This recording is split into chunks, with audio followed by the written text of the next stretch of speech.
Now to introduce our speakers. Evelyn Fuller is Director of College Project University Access Talent Search Programs at the University of Arkansas in Fayetteville. Having started with the initial talent search grant in 1991, designed to assist students in overcoming economic, social, academic, and cultural barriers to higher education, Evelyn has years of experience working with high school students. Previously, she worked with the Academic Development Office on the UA campus, assisting college students with additional services to make them successful in their degree attainment. As a first-generation college student and child of an immigrant parent, Evelyn understands the need for these students to have additional support and services while working toward post-secondary degree attainment. Evelyn has a bachelor's degree in zoology and a master's in human and environmental science from University of Arkansas. Tyra Esparaza is an assistant director with the University of Arkansas TRIO Talent Search Program located in Fayetteville. She has worked with UA TRIO Talent Search Programs for the past 4 years, and as a first-generation college student herself, she understands the unique challenges that students face and is passionate about breaking down barriers and creating initiatives that support their post-secondary educational goals. Before working with the UA TRIO Talent Search Program, she has worked with adolescents with substance abuse disorders and with children in the Arkansas Foster Care Program. While completing her master's in counselor education with a focus in rehabilitation counseling from the University of Arkansas, she worked with individuals with disabilities in aiding them with entering and returning to the workforce. So at this time, we're handing it over to you, ladies. Welcome. Thank you, David. Thank you, David.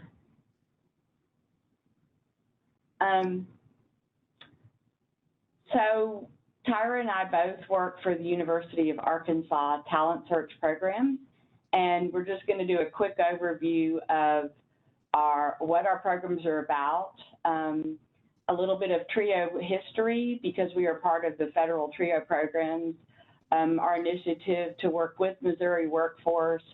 We particularly serve McDonald County, Missouri School District, which is right over the border from us, and then we're going to expand on our talent search program components and services, and then leave an opportunity for questions and answers. So let's start a little bit with TRIO history. I'm not sure how many people are familiar with federal TRIO programs, but they did start with Lyndon Johnson's War on Poverty in 1964. The first program of the TRIO programs that was born out of the Economic Opportunity Grant was Upward Bound, which is one of the TRIO programs.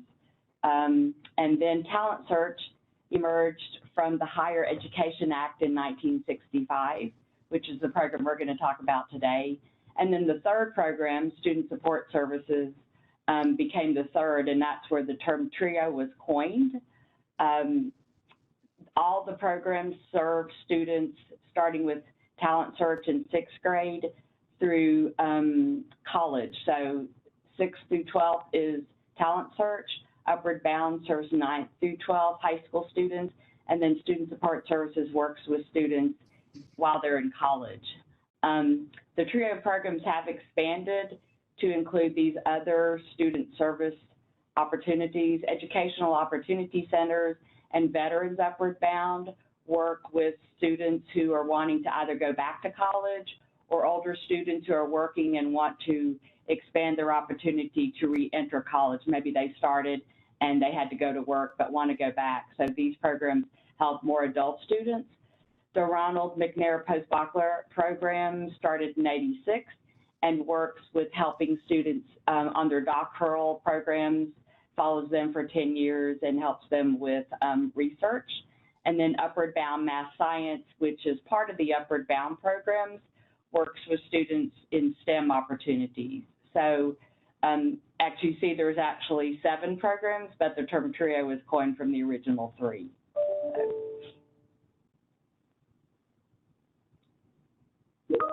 So as of now, the TRIO programs serve over 880,000 students across the U.S.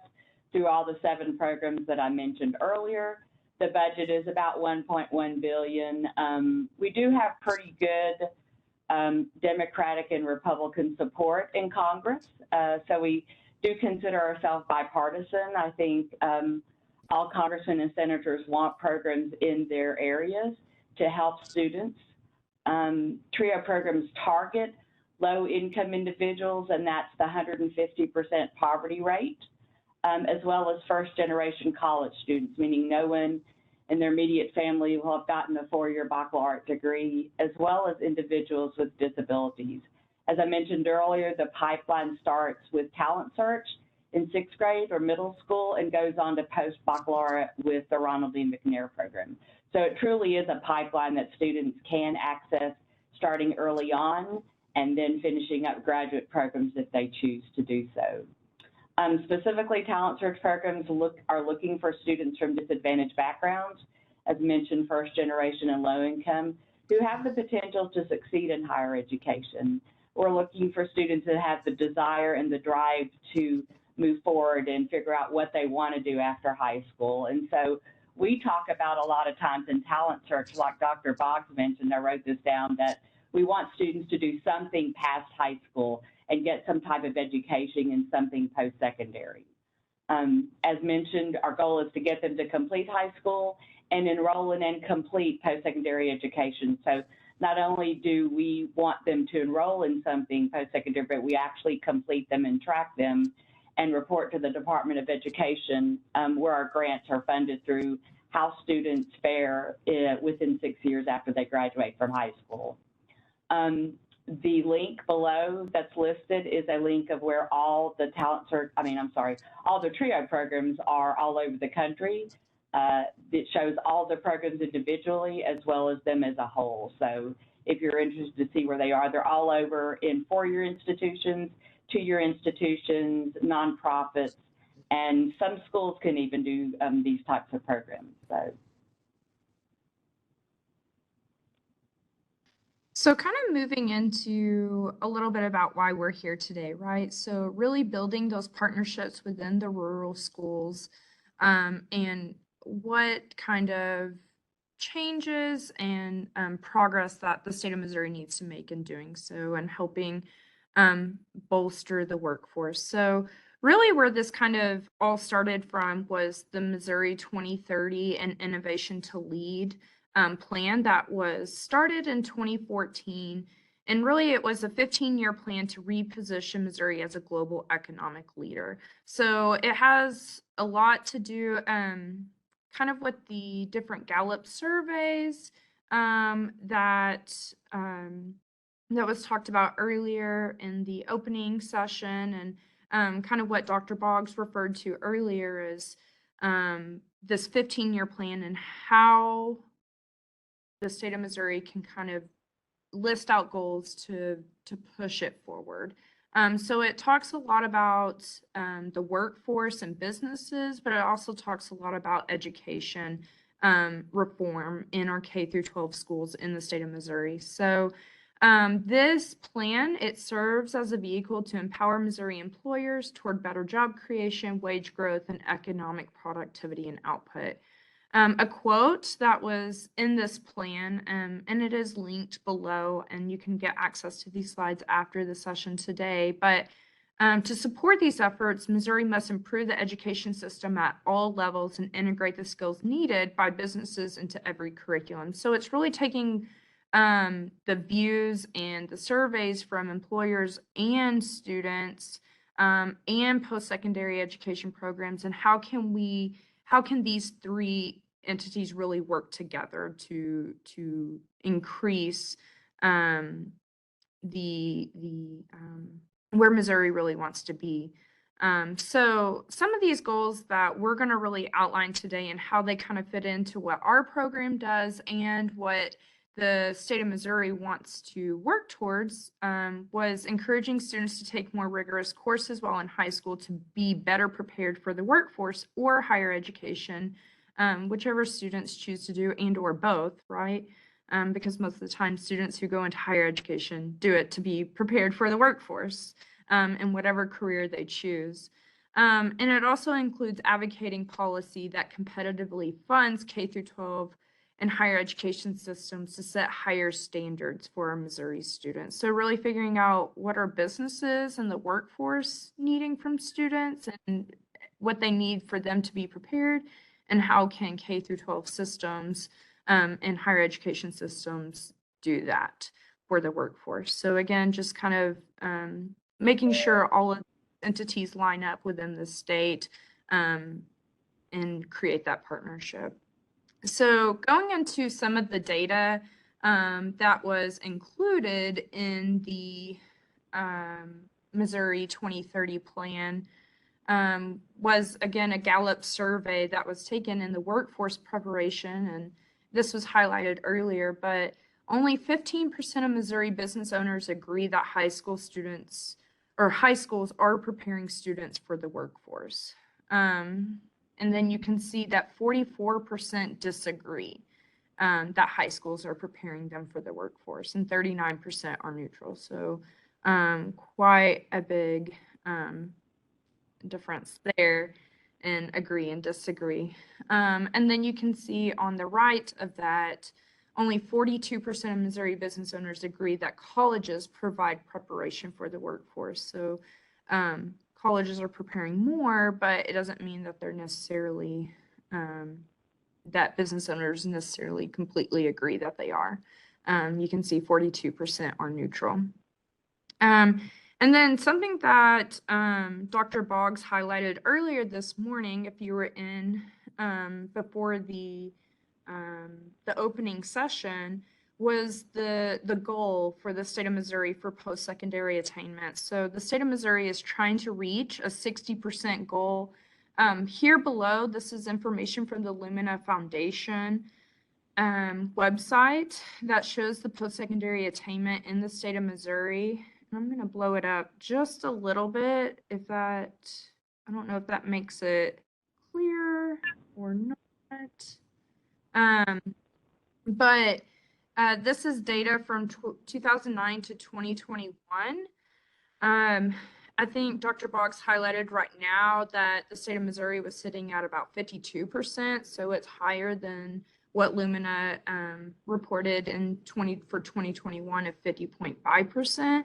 So it's moving closer to that needle, but it's still going to take real work to get to that 60% goal. But you can see the distribution of post-secondary attainment for students in the state of Missouri, where they're at, or adults ages 25 to 64. So still have room to grow and to increase that. However, when we look at our students that we serve in our program, I know Dr. Boggs reported that the average for other schools in the state of Missouri is about 29%, but our schools in McDonald County are actually, their post-secondary attainment percentage right now is about 15, and it's actually the lowest in the state for the state of Missouri. So it's 15.4 actually, according to luminafoundation.org. So quite a big difference between what the state overall is at 50.5, but students in McDonald County are at 15.4 in relation to that.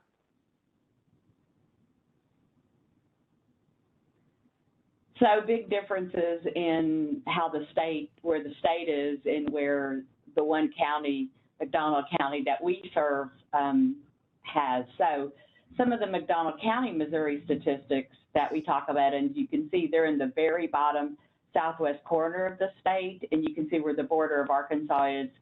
That's where our programs are located. And our program, University Access Talent Search, serves the counties that are red, Carroll County and McDonald County, Missouri. So we also have other programs that serve that area, but we kind of have the niche in this part of the state. You can see the McDonald County population is about 23,000, and I know from the presentation this morning, the research showed that there is no growth in that area at all. There is a lot of diversity in McDonald County, 11.8 Hispanic, and there's a lot of other ethnicities in the county. There's a large Somali population in some of our schools, which I assume is with the Tyson plant that unfortunately recently is closing or has closed. So there's that was mentioned this morning as well, and we were very concerned with what our students are going to be doing and how that's going to affect them.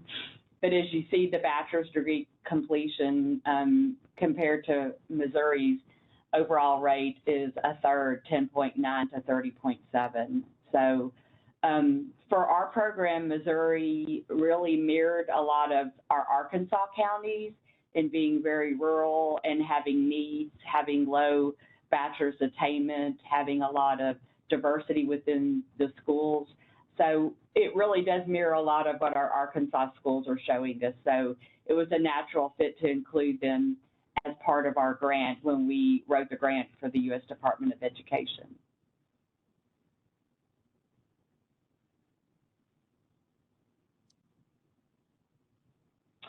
So in originally writing the grant, as we looked around, we started working in McDonald County in 2006. That's when we got our first grant written.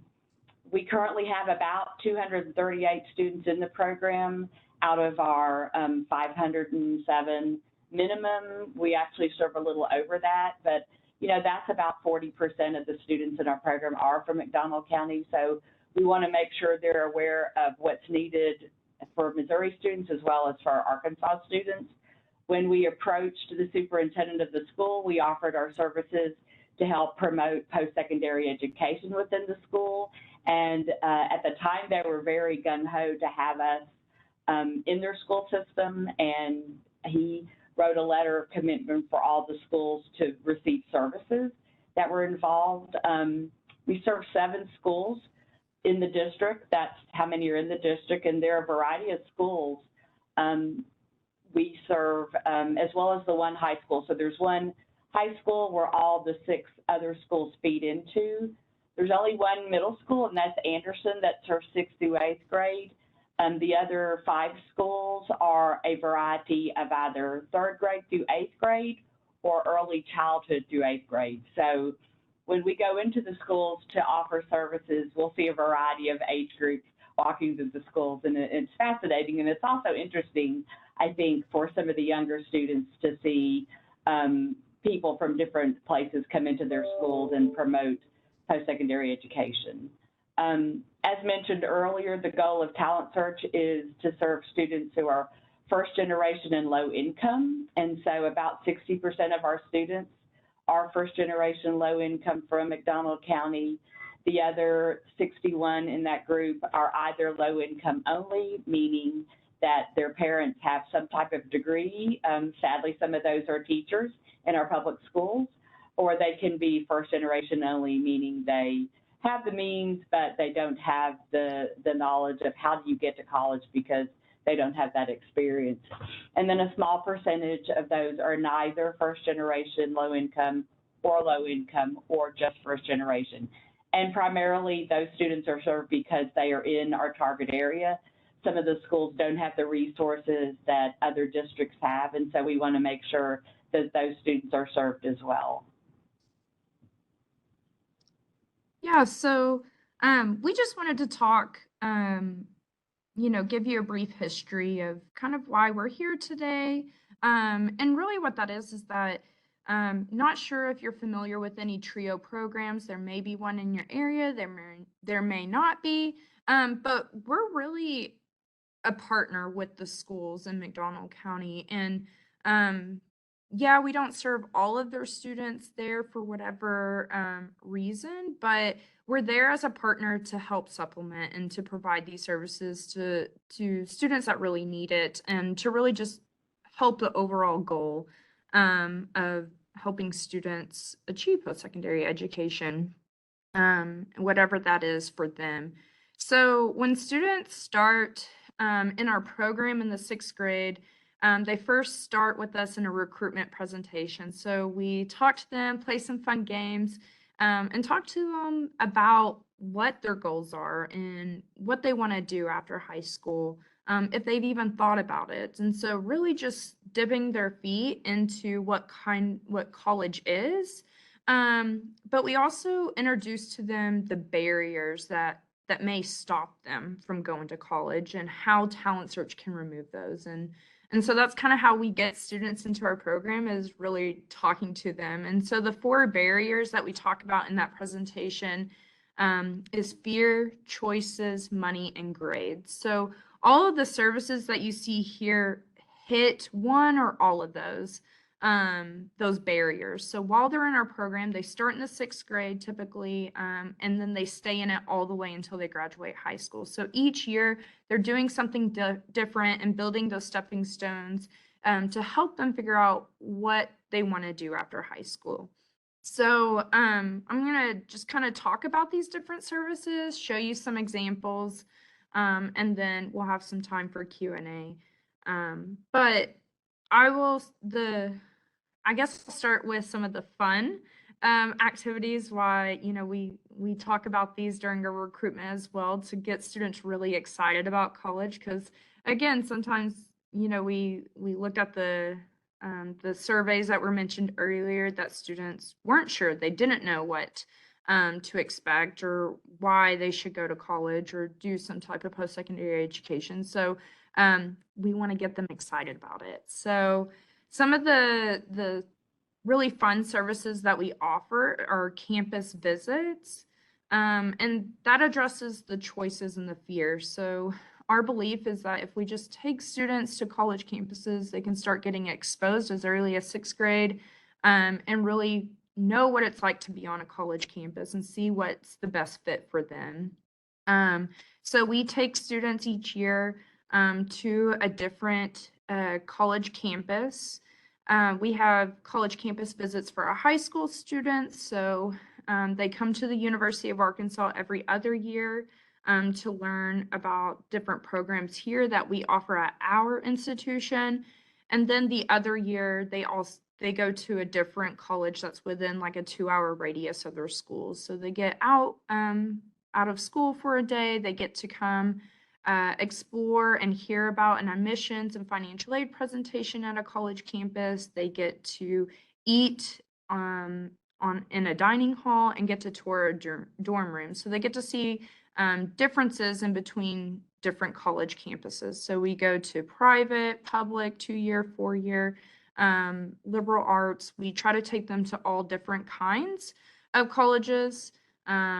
So throughout the time in our program, hopefully they've seen a lot to see what the best fit is for them.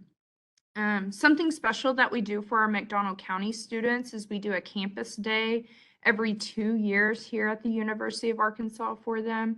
So we realized students that were in our program 6th through 8th grade didn't really get to see a college campus during that 3 years like we do for our high school students. So we wanted to do something special for them while they're in our program in the middle school. So we take them, or we have them come to the University of Arkansas, and they get to participate in a few academic program presentations, do some fun hands-on activities. 2 years ago, students got to crack open chicken eggs and see where they were at in like the different embryos and the different stages of that. It was really fun, really gross. Students really enjoyed it. But we do different activities with them, just so not only just looking at the campus and seeing the difference it is from being at their school, but getting to see academic departments, so really getting that investment of, oh, I can see myself here. Oh, they're studying something there that they like, that they enjoy. So really putting on a fun day for them for campus day. Another one of our fun activities that we do that our high school students really enjoy trying to participate in is our summer camps or our road trip. So we usually do either one of those every summer, typically at the beginning of June. So in the past, we've done a summer camp here at the University of Arkansas. It was a STEAM camp, so highlighting the STEM majors. and while also adding in the arts to that curriculum. So students stayed in a dorm room on the University of Arkansas campus, so they got to know what it's like to stay in a dorm room, got to tour those, got to have roommates, figure out what that was like for a few days of students all over in the different schools that we serve in our program, while also participating and receiving different presentations from about 8 different departments across the University of Arkansas campus. So it was really fun getting to see the different facilities and things that they could do at the University of Arkansas. We also do summer road trips if we're not doing a summer camp. So this past year, we took students to a 5-day trip to Chicago. Got to tour the University of Chicago. And those services that we offer on our road trips is really to expose students to different things that wouldn't be available in their area. So getting to that cultural experience, seeing different attractions, getting to go to a theater show, things like that, while also seeing different colleges that aren't necessarily, readily available to go tour to them. So we've also been to Kansas City. We did that a couple years ago, spent a few days in Kansas City where students got to see the Kansas City Art Institute. They got to visit the university, Pittsburgh State University, and then also got to visit the University of Kansas while on that trip. We've also gone south, different colleges in Arkansas. We've been to Tennessee, Memphis,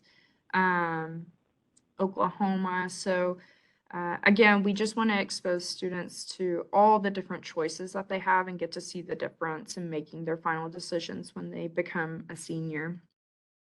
Other services that we offer, and I would say the bulk of our work is us going to their schools once a month to deliver monthly workshops. So our advisors in our office, we spend about a year developing curriculum to provide to students in the schools during the academic year. So we develop, typically each grade level gets, it's split up into 6th grade, and then 7th and 8th, 9th and 10th, and then 11th gets their own curriculum, and 12th grade gets their own curriculum. But each grade level we provide about 6 workshops throughout the academic year for them, and we develop those in-house. So all the way from exactly what activities are going to be shown, what materials will be provided, creating the handouts for those, and I'll show examples of some of our work that we've done in the past, but we develop those and then we deliver them to them at their schools. So they don't have to come to us, we come to them to provide them that material. And really it's just to prepare students for making those final decisions when they get to be a senior of how they can achieve post-secondary education. So other services that we offer, we do offer ACT, SAT, and Accuplacer test registration. So we realize that a big barrier for students is paying for different things, such as the ACT, SAT, and Accuplacer tests. So we provide fee waivers and vouchers to cover the cost of them registering for those tests, as well as we purchase study materials for those students that want to take those tests. So it's a big push for our juniors to take the ACT at least twice during their junior year and to receive ACT study materials to take that test. One thing that's really big, especially in our McDonald County schools, and I'll talk more about this in just a second, but McDonald County does not cover the cost of taking the AP advanced placement tests for students, and that is something that we see a lot is students do not, they take AP classes, but they're not required to take the test, and they don't use, a lot of times they don't have the means to pay for that test because it's almost $100 for each AP test that they want to take. So we, in our McDonald County schools, we pay for the AP tests that students want to take. And again, we purchase study materials for those students as well, because again, we want to kind of be that partner and support for those students that want to take rigorous courses and helping them prepare for post-secondary education. We also, the McDonald County Schools ended a partnership a couple years ago and paying for dual credit courses for students to take while in high school. And Talent Search has also started paying for dual credit courses for some of our students who it's been a barrier for them to actually pay for those courses. They take them usually through Crowder College. It's a 2-year community college that's in their area, located in Neosho. And it's about $180 per course that students want to take. So we have stepped in for some of our students who have requested assistance with that to help pay for those dual credit courses. Other services we offer, we do individual academic advising for our juniors and seniors. We provide connections to tutoring, so letting them know what resources are available to them at their school or in their community to help them. We also offer graphing calculator loan program. We've noticed a lot of students don't have access to a graphing calculator, whether that be monetary reasons or maybe the school has them, but they're not allowed to take them home to complete their homework or other studies. So we offer a program where students can loan out a graphing calculator for a year at a time. We also offer educational Saturday trips for our middle school students. So we realize students, also want to have the experience of going, we don't take our middle school students on overnight trips like they do when they get to the high school, but we realize students still want to go on some of these educational trips. So we started integrating some educational Saturday trips to different things that are kind of in the area, but not always accessible to our students. So we have taken them to Wonders of Wildlife, Wonderworks, and are planning one here soon, another one. So those are some of the services that we again provide, and I'll talk a little bit more about our junior and senior initiatives. And I've already highlighted a little bit about it, but ACT and AP is probably one of our biggest initiatives that we offer to our juniors and seniors. Again, Missouri in 2017 ended a 2-year initiative paying for every high school junior to take the ACT test due to a cut in the state budget. And what that's left with is that students were having to pay that out of pocket. But even now, I realize with my caseload in Missouri that students just don't end up taking the ACT for whatever reason. It's just not highly pushed in those schools as opposed to the different schools that we work with in Arkansas. And so that's kind of where we step in, is that we push it because not only, I know a lot of schools are going to test optional now, but it doesn't always mean that they need to have a score for course placement, and colleges are still looking at ACT scores for scholarship purposes. So we still push the ACT test, and we provide payments for those. Currently, the cost of an ACT test is $68 without writing and $93 with writing. Through ACT, students are eligible for 4 fee waivers based on different criteria.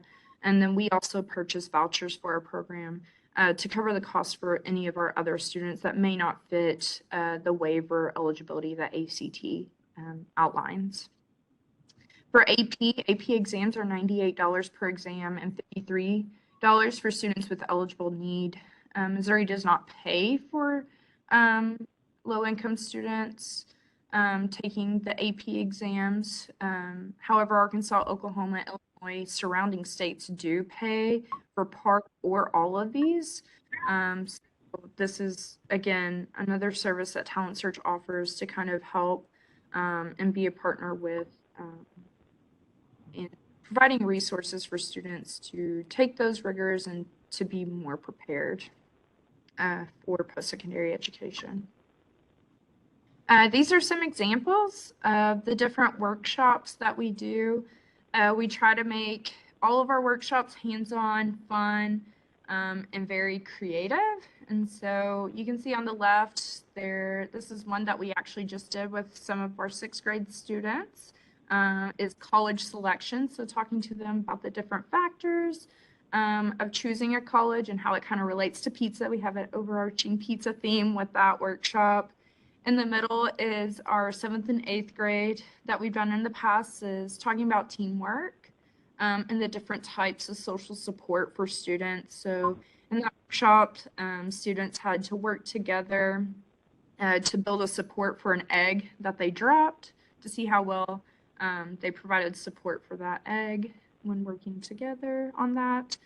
And then a 9th and 10th grade workshop to just introduce students to the topic of financial aid and how they can begin preparing to maximize or build a financial aid package for post-secondary education. We talk to them about that, but really test their knowledge, and then they kind of have to earn financial aid or candy in this sense in this workshop. And then they had to build a freestanding tower with the candy or financial aid that they earned during that. So those are some of our fun hands-on workshops that we do with our students. Something that we provide to our juniors in our program are college profile cards. So we realized students don't necessarily all the time have the means at home to just go and research colleges, or even at school have access to it, or maybe they just don't know how to do it, right? Especially if our students are first generation, they're just like, I didn't know that I could just type it into Google and do this. So we teach them that, but we also provide them some college profile cards that they can have on hand. So it's a deck of all different colleges in the state of Arkansas, Missouri, Oklahoma. I think we've included a few from Kansas as well, but it's mostly schools that's within like a 200, 300 mile radius of where our students are at. So we have, this is just an example of one of Missouri State University and the different information that we provide.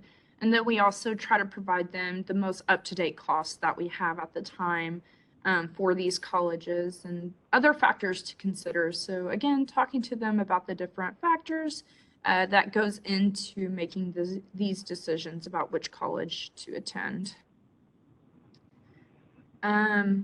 Another service that we provide to our juniors at the end of their junior year is a Rising Senior Boot Camp, where they receive a booklet that really starts preparing them for their senior year. So kind of going through the process of what's the next steps, because we realize, you know, we leave students in April, that's the last time we see them, and then we don't see them until September or October of the next school year. And so there's this 3-month gap that we're not seeing students, and they're not really communicating with us, and we're not communicating with them either unless they go on a road trip or a summer camp with us in June.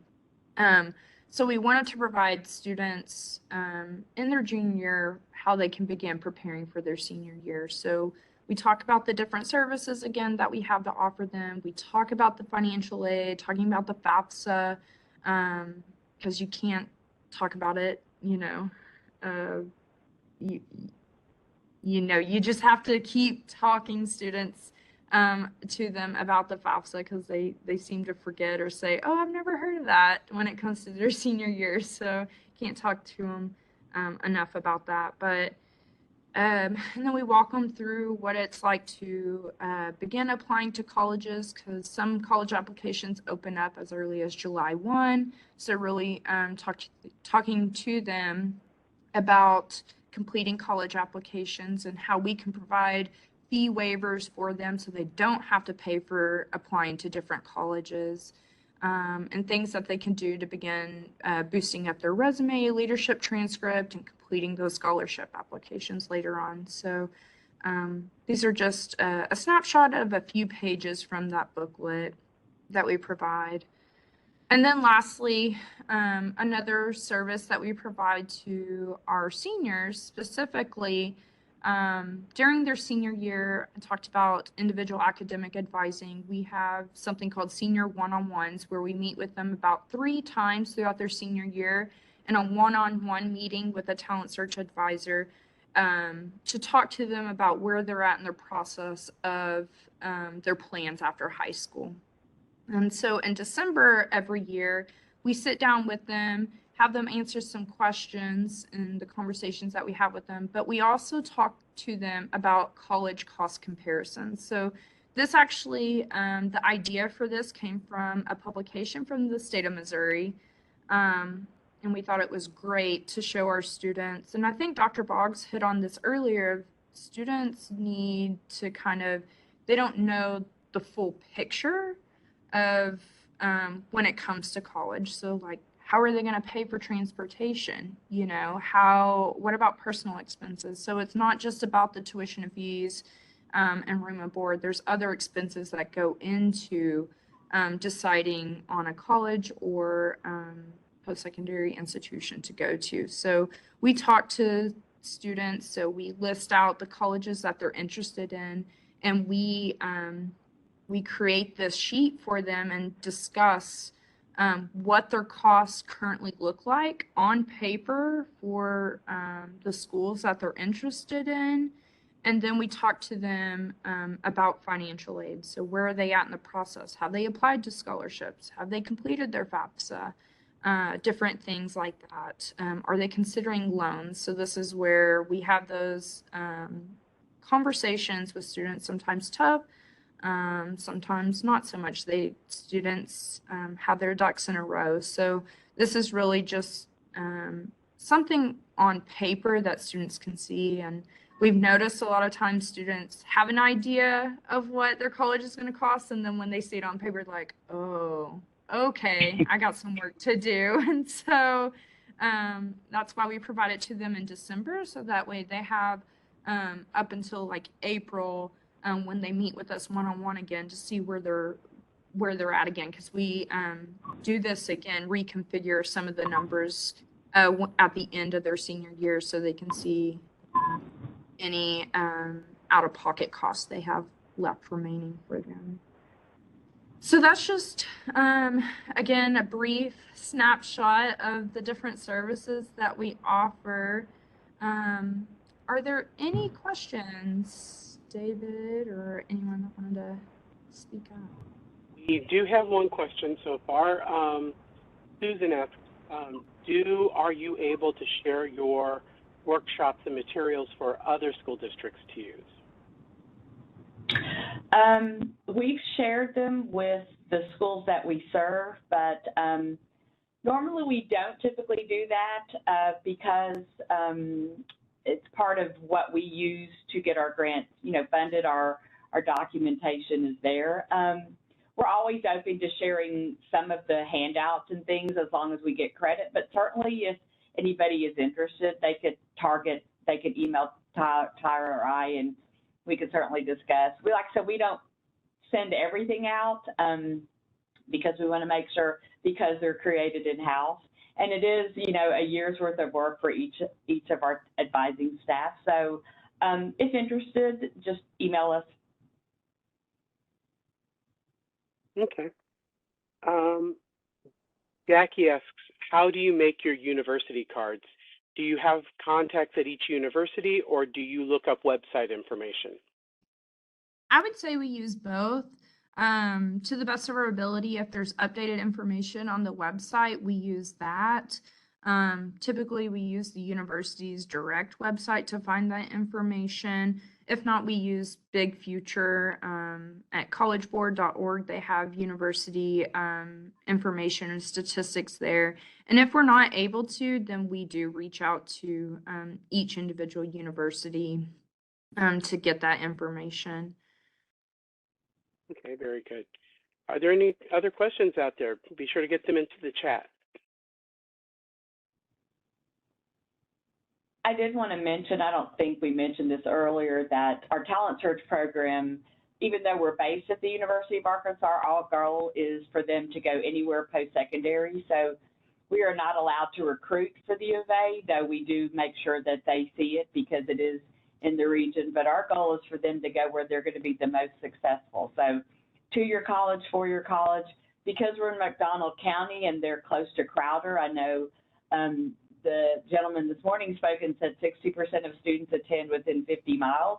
And so a lot of our students at McDonald County go to Crowder. So we definitely encourage them that if that's the best fit for them, then that's where we want them to go. So I did want to mention that. So, because it's not right for everybody. I mean, people have to figure out, and that's really a difficult decision for some students. You know, we talk about, you know, are you going to be happy going far away from home or close to home, a big school or a small school, a 2-year or 4-year? So those are some of the discussions we have, even starting as early as in middle school, so they can start thinking about, well, where do I think I'm going to feel the most comfortable at? And then taking those college visits helps them put reality in with what we talk about, thinking, oh, if they come to the University of Arkansas, this might be too big of a place for me, because I'm in a rural high school and our class is 50. So it's just making it all fit into what it means to them and hoping that they can see themselves successful wherever they go.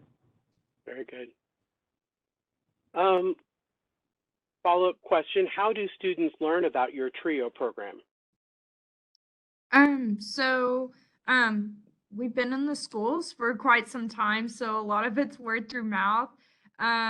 But we start with a recruitment presentation at the beginning of their school year, whatever, either in 6th grade while they're in our McDonald County schools, or in 7th grade in our Arkansas schools. So we either do those like in a big setting where the whole grades class comes down and participates in a recruitment presentation, or maybe they're in individual classes throughout the day that we do the presentation. But they start with a recruitment presentation, they're given an application to complete, and then they return it back to us. So that's really how they learn about our program. So we talk to them about it, provide them an application so they can take that home to their parent or guardian to learn.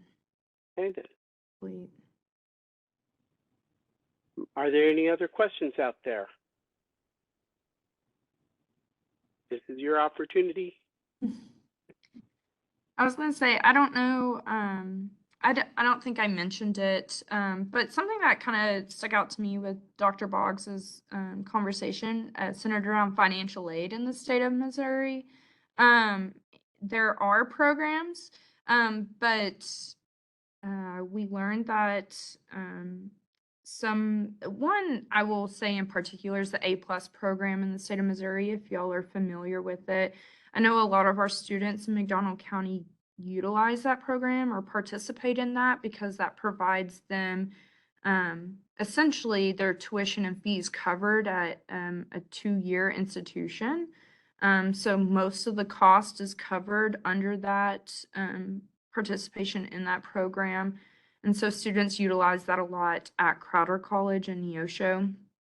However, I will say, I know he mentioned quite a bit of financial aid available in Missouri, and I want to counter that just because of the different Arkansas students that we serve in the financial aid programs that they provide. And one in particular is the lottery scholarship or the Arkansas Academic Challenge, where it provides students who have at least a super score of 19 on an ACT receives $14,000 towards a 4-year degree over the course of 4 years.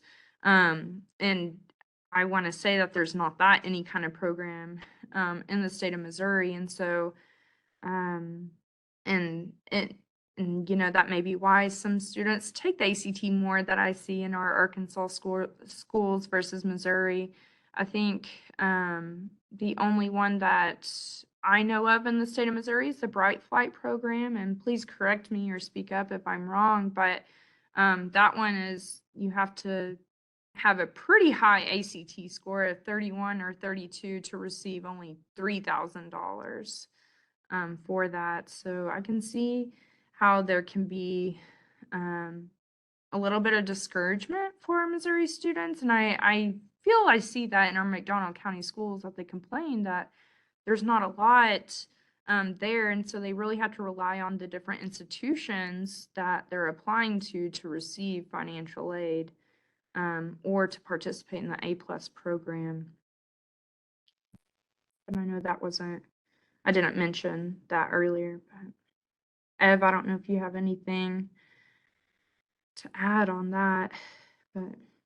No, I just, I know that Arkansas, even though we're below Missouri in, 4-year college degree attainment, has been trying to make strides, and it's been great, and it's kind of gone back and forth. That lottery scholarship started at $20,000 and then for 4 years, and then got cut back, and now has been boosted again if students are Pell eligible. But it gives students a little bit of incentive to try to, shoot for these scholarships that can really make a dent in their cost of attendance, whether they're going to a 2-year college or a trade school, whatever. And that's part of what we try to help students understand. I know that he mentioned earlier that financial aid understanding it is a real challenge, particularly for rural students. And it is difficult because college websites are all different. Maneuvering through them is confusing. And if you've never done it, if you're a first-generation student, you don't have anyone at home, like I and Tyra myself, we're both.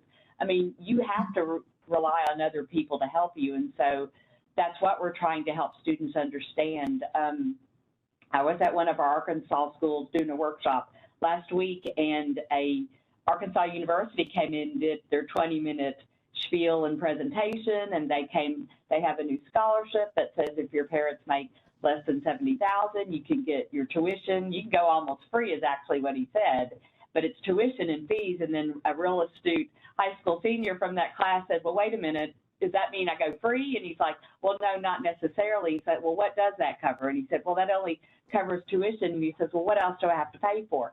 So there's just a lot of confusion on what students need. And so I'm always of the mindset that I tell students, you want to ask what the cost of attendance is, because if you don't have, money in your pocket to just do your laundry or pick up extra things that you need, then it's going to be a real burden and will challenge you on whether you're going to be successful at that college if you're constantly worrying about, I don't have money to go get, anything extra. And so we really harp on cost of attendance with our students and understanding that it's not only, tuition and fees and room and board, but it's transportation money, and if you need a computer, and if you need other software for depending on whatever program you're in, and just understanding that. And I really wish the Department of Ed would somehow make it more standardized on what colleges show and how they show it, because they're all over the place, and the language is changing, as with FAFSA, and it's so confusing to people.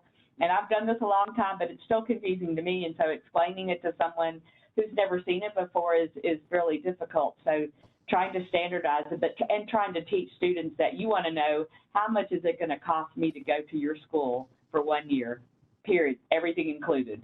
I don't want it nitpicked. I don't want parking separate. I don't want fees separate. I want it all together. And that's what parents want to know. How much do I have to take a loan out for to help my child? If I don't have to take $5,000 out, I'll only take $2,000. But I need that information as accurate as possible to help me make the best decisions. And that's what we tell our students. We want you to make the best decisions for you. So if you don't need to take out that student loan, you don't need to take it out. And don't take it out just because it's offered to you. So. Very good. I don't see any other questions right now. Is there anything else that you, either of you would like to add at this closing? I'm just going to say thank you for taking the time to hear us out. I encourage you to go to that TRIO footprint link to see the different TRIO programs in your state, and what's available. Maybe that's near you, how you can maybe partner with TRIO programs. I know our program likes to partner with all different kinds of institutions. So we partner with lots of different programs across different universities and different institutions and community partners as well. So if you work within a school district or near a TRIO program, I would encourage you to just reach out and see how can you partner together to strengthen whatever you're wanting to work on. I know our program's always looking to make partnerships and to kind of do outreach for the students we serve. So I encourage you to look at that. Yeah, just thank you for letting us share what we do. And like I said, we're always looking to get our information out to people. TRIO programs are across the nation, and if you're aware or if you're a parent and have a child that might benefit from our programs, certainly ask in your school district to see if it's available. So. Thank you, Ms. Esparaza and Ms. Fuller. We appreciate everything that you've presented to us.